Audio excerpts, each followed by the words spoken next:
Olá!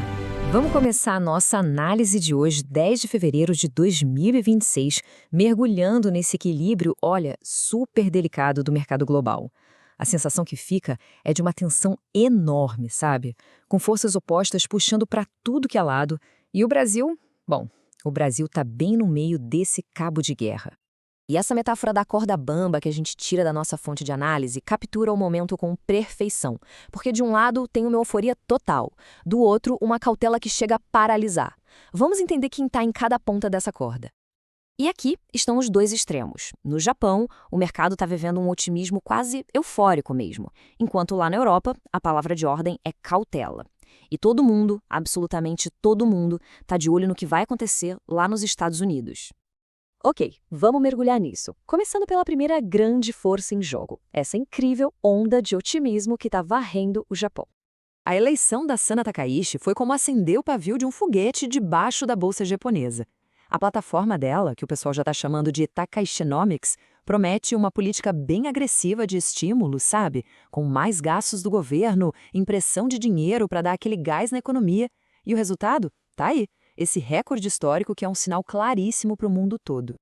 E essa política japonesa acaba tendo um efeito cascata que chega direto aqui no Brasil.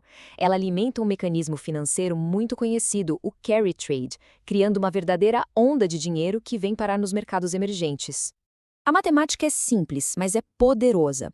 Os investidores pegam dinheiro praticamente de graça lá no Japão e aplicam aqui para lucrar com a nossa Selic, que está em 15%. Esse fluxo de capital, que a gente chama de dinheiro quente, tem um impacto direto e imediato na nossa economia.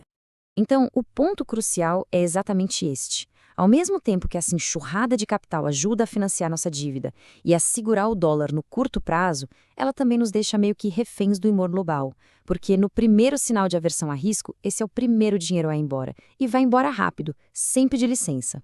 Agora vamos mudar de continente, vamos para a Europa e ver como essa história se desenrola por lá, onde o clima é o oposto completo da festa que está acontecendo no Japão.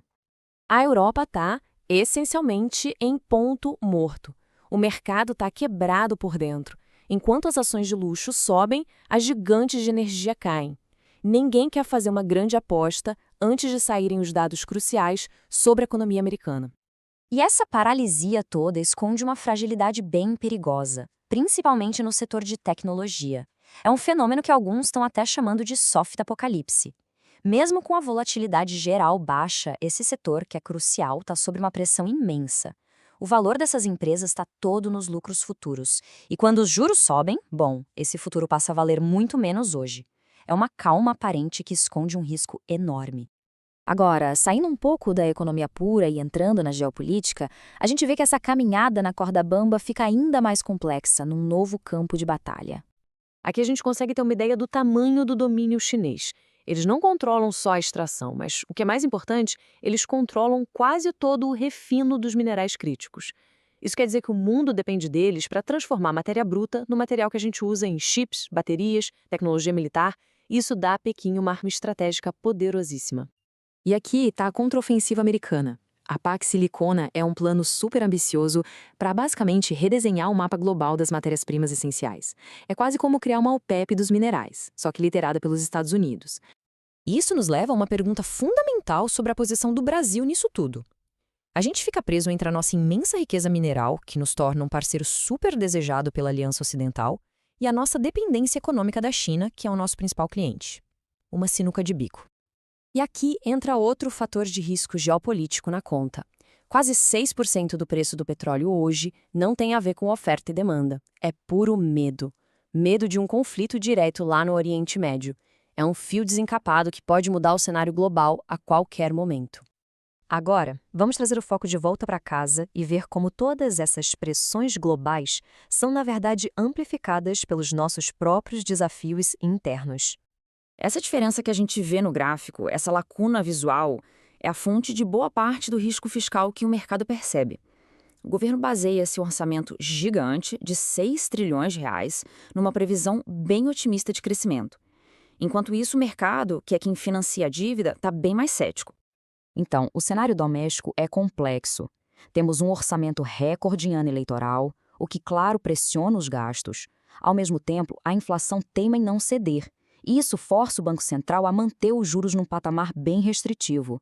Para completar, a ameaça de tarifas americanas continua sendo uma sombra pesando sobre o real. Certo. Então, vamos juntar todas essas peças e transformar essa análise numa perspectiva prática para o pregão de hoje.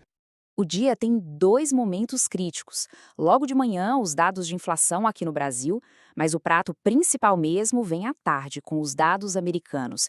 E eles são classificados como de risco extremo, porque, de fato, tem o poder de virar o jogo e mudar completamente as apostas do mercado sobre o futuro dos juros globais.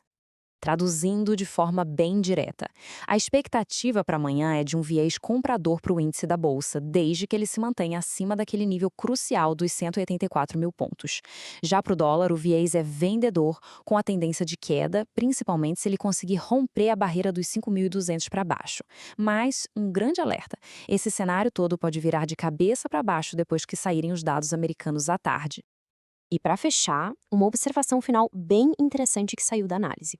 O Bitcoin, ultimamente, tem se comportado muito mais como se fosse uma ação de tecnologia andando junto com a Nasdaq, do que como aquele ativo de refúgio, o tal ouro digital que muita gente esperava que ele fosse. E isso nos deixa com uma reflexão final. Num cenário onde a política monetária, a geopolítica e a tecnologia estão cada vez mais amarradas umas nas outras, a própria definição de segurança e de risco parece estar mudando. O que hoje em dia pode ser considerado um verdadeiro porto seguro? Fica aí o pensamento.